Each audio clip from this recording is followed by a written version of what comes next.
بسم اللہ الرحمن الرحیم۔ یہ داستان ہے ایک ایسے شخص کی جو صلیبی جنگوں کا سبب بنا القدس پر نصرانیت کے قبضے کا۔ یکبستہ یورپ کے تنگ و تاریک بازاروں میں اس قدر رش اس سے پہلے شاید ہی کبھی دیکھا گیا ہو۔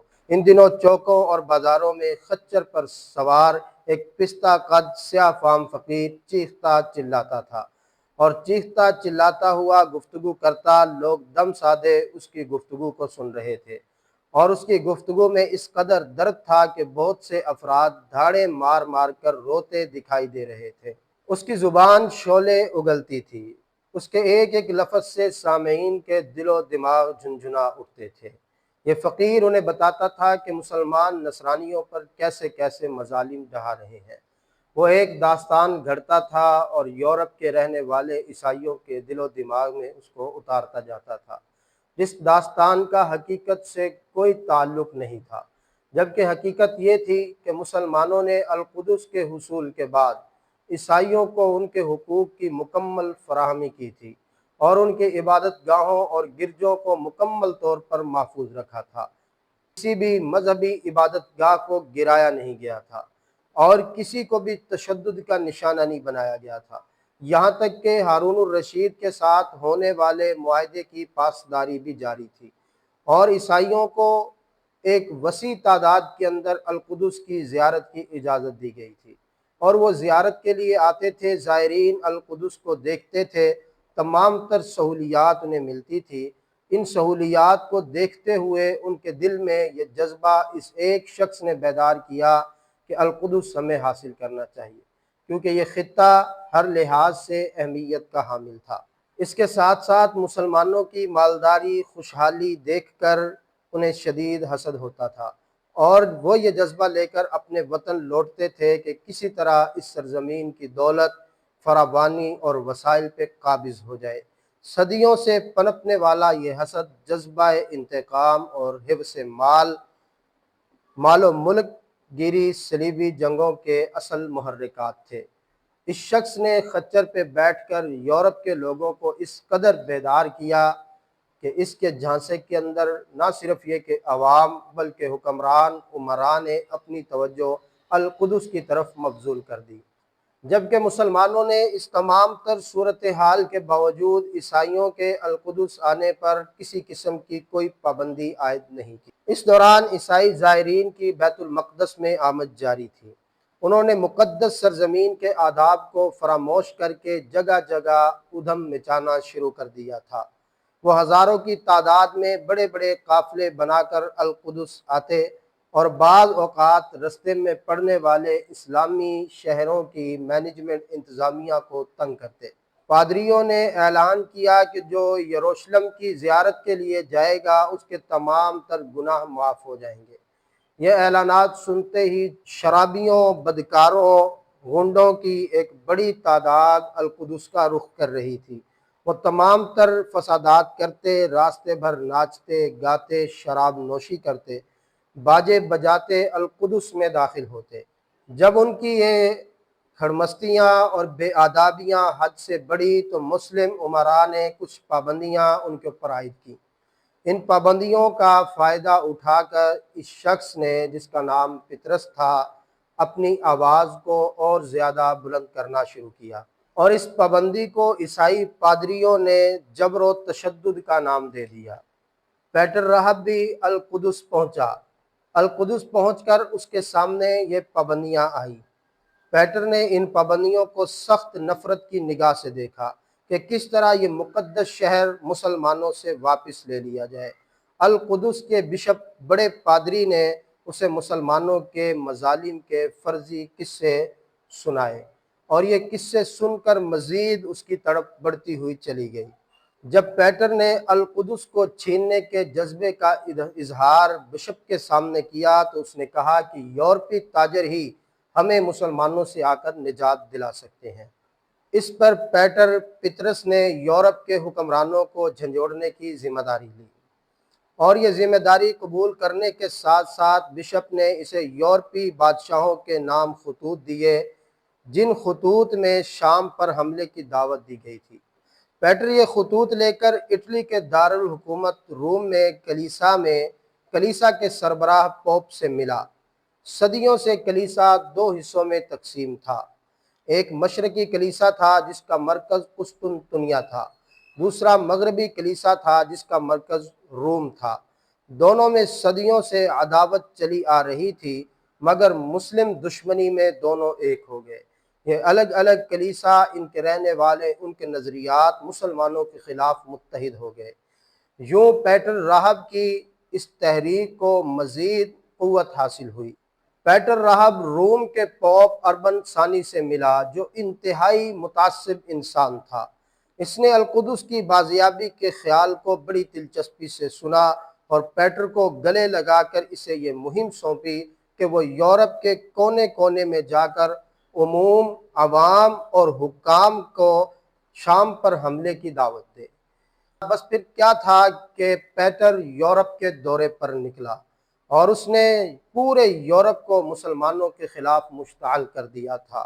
اس نے یہ دعویٰ بھی کیا کہ اسے یروشلم میں یسوع کی قبر سے یہ پکار سنائی دیتی ہے، اٹھ میرے پیروکاروں کے مصائب کا چرچا کر، یہ وقت ہے میرے خدا کی نصرت ہو اور مقدس مقامات آزاد ہو۔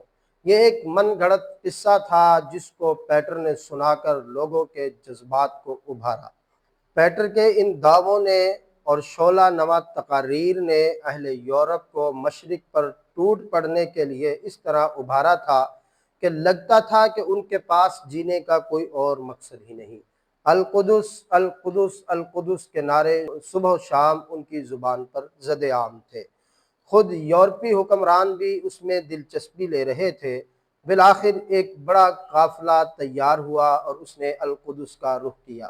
صلیبیوں کا یہ قافلہ جب چلا تو راستے میں ترکوں کے ساتھ جنگیں ہوئیں، سلجوقوں کے ساتھ مقابلے ہوئے اور ان کی ہمت پسپا ہونے لگی۔ جب حوصلے ٹوٹے، ہمت ٹوٹنے لگی تو فوراً پادری نے ایک چال چلی۔ راہب نے چال چلتے ہوئے کہا کہ سنا ہے انطاکیہ میں مسیح کا ایک نیزہ موجود ہے، اگر وہ نیزہ ہمیں مل جاتا ہے تو ہماری فتح یقینی ہے۔ اس بات کو سن کر 3 لاکھ افراد فوراً تیار ہوئے اور القدس کو حاصل کرنے کے لیے ان کے جذبات از سر نو بڑھتے ہوئے نظر آئے۔ صلیبیوں کو یہ جو جرت حاصل ہوئی، اس کی وجہ یہی تھی جو آج فلسطین کے اندر ہو رہا ہے، کیونکہ آج بھی مسلمان اپنی اپنی لڑائی اور اپنی اپنی ریاست کو بچانے میں محفوظ ہے۔ اس وقت بھی مسلم امت کا یہی حال تھا، جس کا فائدہ اٹھاتے ہوئے صلیبیوں نے کیا کیا اور اس کے ساتھ ساتھ مسلم امہ کی کمر میں خنجر گھونپ دیا عبیدی حکمرانوں نے، جو روافظ تھے، اور شیعہ اور سنی کی اس لڑائی کا فائدہ اس وقت کے صلیبیوں نے اٹھایا اور سنی مسلمانوں کے قتل عام کی کھلی اجازت دی گئی۔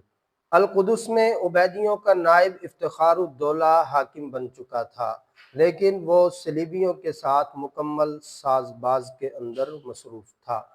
بالآخر صلیبی چاہتے تو القدس کو بنا کسی دقت کے حاصل کر سکتے تھے، لیکن ان کے اندر موجود نواب، وہ اپنے لیے الگ الگ جاگیریں حاصل کرنا چاہتے تھے۔ نواب ریمنڈ نے البیرا کو فتح کر کے وہاں کی تمام مسلم آبادی کو فنا کر دیا۔ معرہ میں اس نے ایسا قتل عام کیا کہ کوئی شخص مسلمانوں کی لاشوں کے اوپر سے گزرے بغیر شہر میں داخل نہیں ہو سکتا تھا۔ طرطوس کو مسلمانوں نے خود خالی کر دیا۔ صلیبی اس پر قبضہ کرتے ہوئے عکا پہنچ گئے اور بالآخر وہ اپنی اس مشن کو آگے جاری رکھتے ہوئے چلتے چلتے القدس کی سرزمین پہ پہنچے۔ آخرکار عیسائی لشکر سمندر کے ساتھ ساتھ سفر کرتے ہوئے رملہ پہنچا۔ 6 جون 1099 عیسوی کو القدس کے سامنے پہنچ گیا، جہاں مستعلی کا نائب افتخار الدولہ انتظام سنبھالے ہوئے تھا۔ یہاں تک پہنچتے پہنچتے 3 لاکھ صلیبیوں میں سے صرف 50,000 باقی رہ گئے تھے۔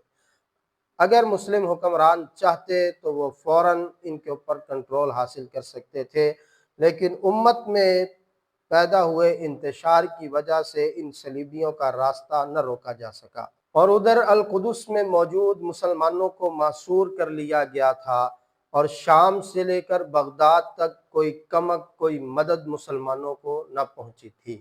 جیسے آج کا مصر القدس کو بے یار و مددگار چھوڑ چکا ہے، اسی طرح اس وقت عبیدیوں کی حکومت مصر میں تھی اور القدس کو بے یار و مددگار چھوڑ دیا گیا تھا، اور صلیبیوں نے 42 دن کے محاصرے کے بعد القدس میں خون کی ندیاں بہا دی۔ مشہور فرانسیسی مورخ میشو کہ بقول صلیبیوں نے ایسے تعصب کا ثبوت دیا جس کی مثال نہیں ملتی۔ عربوں کو اونچے اونچے بلند و بالا مکانات سے گرایا گیا، ان کو زندہ آگ کے اندر جلایا گیا، گھروں سے نکال کر میدانوں میں جانوروں کی طرح گھسیٹا گیا۔ صلیبی جنگجو مسلمانوں کو قتل کرتے اور ان کی مزید مسلمانوں کو اٹھاتے اور مقتول مسلمانوں کی لاشوں پر جا کر پھر ان کو قتل کرتے۔ کئی ہفتوں تک قتل عام کا یہ سلسلہ القدس میں بیت المقدس میں جاری رہا۔ 70,000 سے زائد مسلمان صرف مسجد اقصی میں قتل کیے گئے۔ مچارڈ لکھتا ہے کہ گلیوں اور گھروں میں مسلمانوں کا قتل عام کیا گیا۔ یروشلم میں شکست خوردہ مسلمانوں کے لیے کوئی جگہ نہیں تھی۔ اس سے آگے بڑھ کر وہ کیا کہتا ہے کہ جب عیسائی مسجد عمر پر قابض ہوئے تو جہاں مسلمانوں نے تھوڑی دیر کے لیے پناہ لی تھی، خون ریزی اور قتل عام کا منظر دوبارہ دہرایا گیا۔ سوار اور پیادہ صلیبی مسجد اقصی میں گھس گئے، مسجد عمر میں گھس گئے، مسلمانوں کے اندر انہوں نے قتل عام کیا۔ اس ہیبت ناک ہنگامے میں گریہ و زاری اور موت کی چیخ و پکار کے سوا کچھ سنائی نہیں دیتا تھا۔ فاتحین بھاگنے کی کوشش کرنے والوں کا تعاقب کر کے لاشوں کا ڈھیر پامال کر رہے تھے۔ ریمنڈ ڈی اگلیس کا بیان چشمدید بیان ہے۔ وہ کہتا ہے کہ مسجد کے اندر اور صحن میں اس قدر مسلمانوں کا قتل عام ہوا کہ ان کا خون ہمارے گھوڑوں کی لگاموں تک پہنچ رہا تھا۔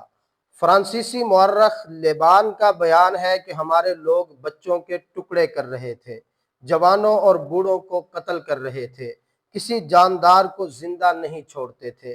جلد فارغ ہونے کے لیے ایک ہی رسی میں کئی افراد کو لٹکا رہے تھے۔ شہر کے راستوں میں خون کے دریا بہہ رہے تھے اور چاروں طرف لاشیں پھیلی ہوئی تھی۔ بیت المقدس کے راستوں اور ہر جگہ پر سروں اور ہاتھ اور پیروں کے انبار لگے ہوئے تھے۔ مگر جو کچھ بھی وقوع پذیر ہوا یہ کم تھا، جبکہ ہیکل سلیمانی کی حالت یہ تھی کہ اس میں لاشیں خون کے اندر تیرتی ہوئی نظر آ رہی۔ بالآخر 23 شعبان 492 ہجری 15 جولائی 1099 عیسوی کو القدس کا سقوط ہوا۔ عیسائی کمانڈروں نے اس کے بعد پوپ کو خوشخبری کا پیغام بھجوایا اور اس میں لکھا، اگر آپ دشمنوں کے ساتھ ہمارا سلوک معلوم کرنا چاہتے ہیں تو مختصراً اتنا ہی لکھ دینا کافی ہے کہ جب ہمارے سپاہی سلیمان علیہ السلام کی عبادت گاہ مسجد عمر میں داخل ہوئے ان کے گھٹنوں تک مسلمانوں کا خون تھا، مگر یہ قتل عام بھی صلیبیوں کے غیظ و غضب کو سر نہ کر سکا۔ تیسرے دن صلیبی قائدین نے ایک مجلس مشاورت منعقد کرنے کا فیصلہ کیا۔ یروشلم کے تمام باقی ماندہ مسلمانوں اور یہودیوں کو بھی قتل کر دیا جائے۔ چنانچہ مزید ایک ہفتے تک مقامی باشندوں کو چن چن کر موت کے گھاٹ اتارا گیا۔ عینی شاہد معروف مورخ البرٹ ڈی ایکس کے بیان کے مطابق نہ صرف محلوں، مسجدوں، گلیوں میں لاشیں بکھری ہوئی تھی بلکہ ویران مقامات پر بھی لاشوں کے انبار لگے ہوئے تھے۔ اس قدر مسلمانوں کا قتل عام تھا، اور جب القدس پر قبضے کی اطلاعات اور خبریں مسلم دنیا کے اندر پہنچی تو بغداد کے قاضی نے اپنی داڑھی کو نوچ ڈالا۔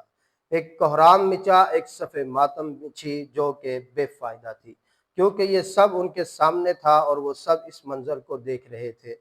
ناظرین، پھر یوں مسجد اقصی صلیبیوں کے کنٹرول کے اندر گئی اور مسجد کے تقدس کو یوں پامال کیا گیا کہ مسجد کو گھوڑوں کے استبل میں تبدیل کر دیا گیا۔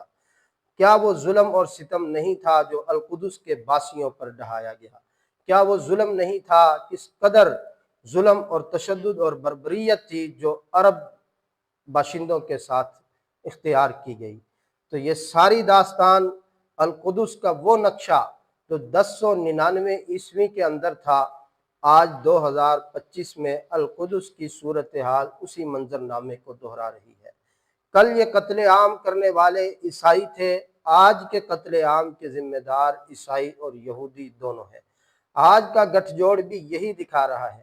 جس طرح 1099 عیسوی کو القدس کو بے یار و مددگار چھوڑ دیا گیا، مصر نے کوئی کمک نہ بھیجی، اسی طرح آج بھی القدس کو بے یار و مددگار چھوڑ دیا گیا اور مصر اپنا بارڈر کھولنے تک کے لیے تیار نہیں۔ اس وقت بھی عرب ہوش کے ناخن کھو بیٹھے تھے، آج بھی عرب ہوش کے ناخن کھو بیٹھے ہیں۔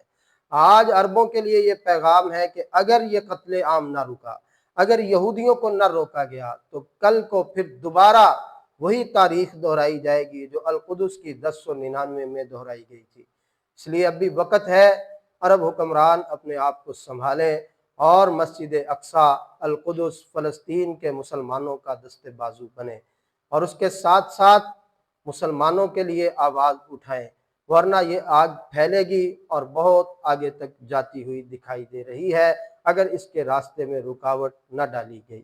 دوستو، یہ تھا صلیبیوں کا القدس کا تقدس پامال کرنا، قتل عام کرنا، مسلمانوں کی لاشوں کے ساتھ کھیلنا، جو مناظر ہم نے آپ کے سامنے رکھے۔ بالآخر ایک طویل جد و جہد کے بعد ایک نڈر قیادت اٹھی جس کو دنیا سلطان صلاح الدین ایوبی کے نام سے جانتی ہے، اور پھر کس طرح القدس کو انہوں نے حاصل کیا، دوبارہ سے اسلام کا پرچم لہرایا، یہ ہم اگلی ایپیسوڈ میں آپ کے سامنے رکھیں گے۔ ہماری ویڈیو کو، ہمارے چینل کو لائک کریں اور کمنٹس کریں، سبسکرائب کریں اور شیئر کریں۔